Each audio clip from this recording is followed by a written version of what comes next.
Psalms 46. God is our refuge and strength, an ever-present help in trouble. Therefore we will not fear, though the earth give way and the mountains fall into the heart of the sea. So if prayer is the secret to joy, what's the secret to prayer? I think it's to cultivate early and to express thanks daily. Prayer is not supposed to be some kind of a perpetual Christmas morning, God's Santa Claus and we need new trains, where we're just always thinking of something that we need. Prayer is the conversation of everything, but it comes from gratitude. So if I'm going to cultivate this new muscle and I'm going to pray, how do I pray? What do I pray about? I do think you bring your petitions to God. I do think you have your prayer list. These are the things that I'm worried about, concerned about, the people in my life that I'm concerned about. But there's got to be a section, a foundation of gratitude, that it's not just ask, ask, ask. It's thank you, thank you, thank you, regardless of circumstances. 3 results from a gratitude through prayer. 1 is your joy fills your spirit. Now, here's the interesting part. I want to unpack this section. Remember in verse 4, he says, in all my prayers for all of you, I always pray with joy. So I said, Paul is in house arrest, under house arrest, and he's writing back to the church at Philippi. And he says, every time I remember you, remember he was there about 10 years earlier. Every time I remember you fondly. I remember you with joy. Okay, go back then. Book of Philippians is writing to the church of Philippi, hence the name. But if you look in the New Testament in Acts is kind of the history of the church. And if you go find that story, say, when Paul was traveling with Silas at the time, and he went to Philippi for the first time, and it ended planting this church with these new Christians, what was going on in Paul's life in that 10-year earlier process? So about Acts chapter 16, you find the story. So Paul and Silas, they go into Philippi, and as they do on their missionary journeys, they just look for people to have conversations with. And they run into a lady by the name of Lydia. Lydia's down by the river, and from what we unfold, there's a group of ladies down there, and Lydia has influence and affluence. So she is a seller of purple. She makes money, and she's got people that listen to her, people in her household. And Paul and Silas just start unpacking the gospel story, who Jesus was. They are captivated by it.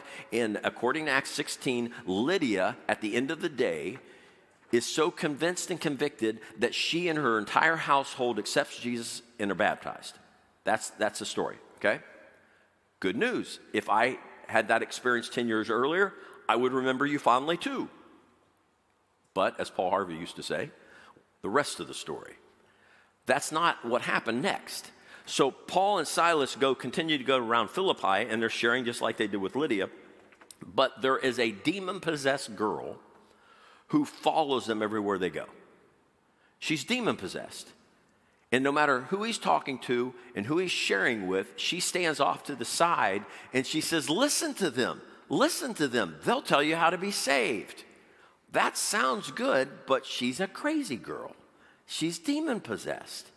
So no matter where he goes, she follows him around and parrots these things. Listen to them, listen to them. They'll tell you how to be saved. It's like, it's not the kind of PR you're looking for. I have to admit, I do occasionally watch reality TV, okay? If it deals with Alaska living off grid, I'm interested. It's fascinating to me. It's really cold. And I do find it interesting when people get arrested and how they behave. So watching one of those police shows, and they always want to cover their heads up for some reason. They'll pull their shirts up and cover their head up. It's like, if I can't see you, you can't see me.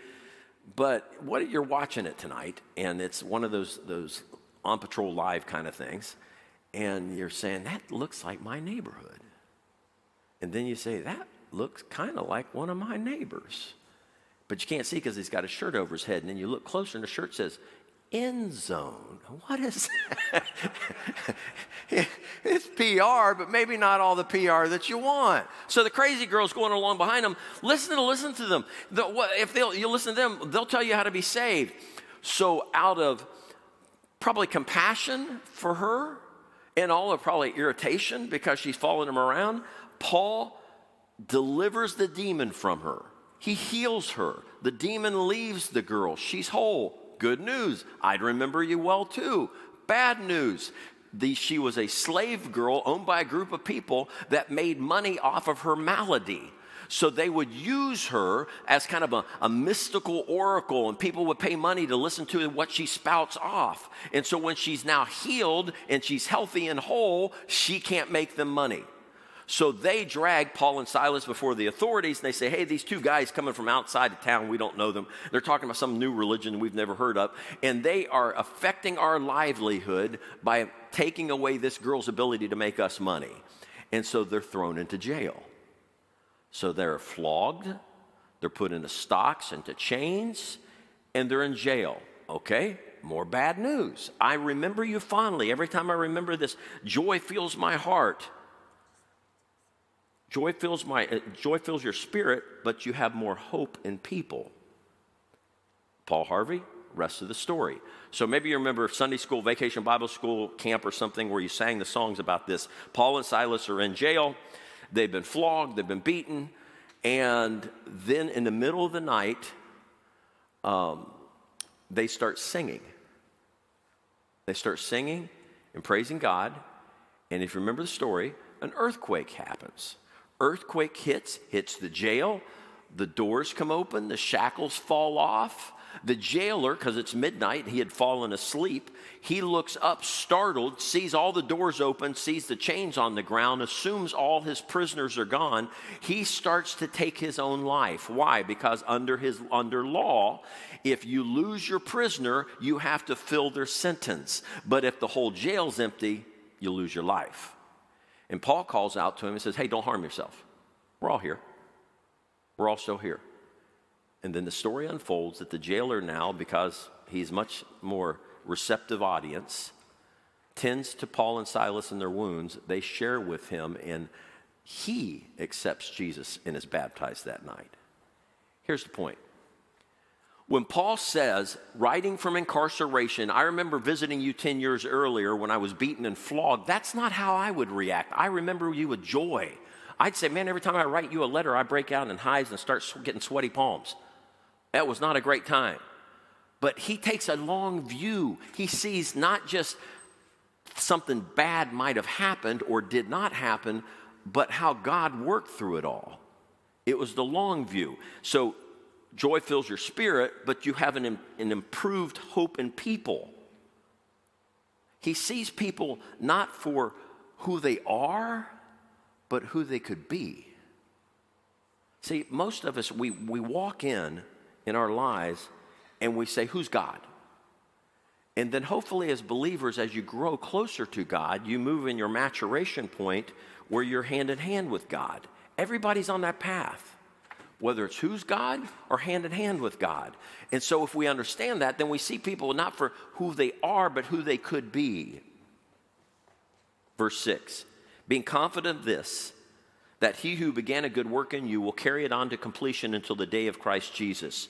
So it's not in a spirit of grumbling or a spirit of, God, give me new trains, but it's God continue to work in my life and work in the lives around the people around me. Our hope is optimism for people, what God can do with them.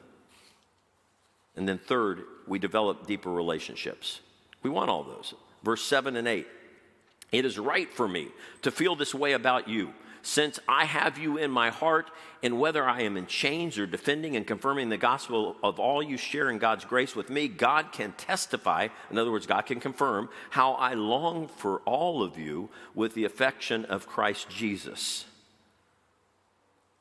If you want deep relationships, which I believe your relationship with God opens the door for you to have the ability to have deep relationships with people. If you want those relationships, if you want that friend in your life or that person in your life, then you have to be that person. That's the only way that it works.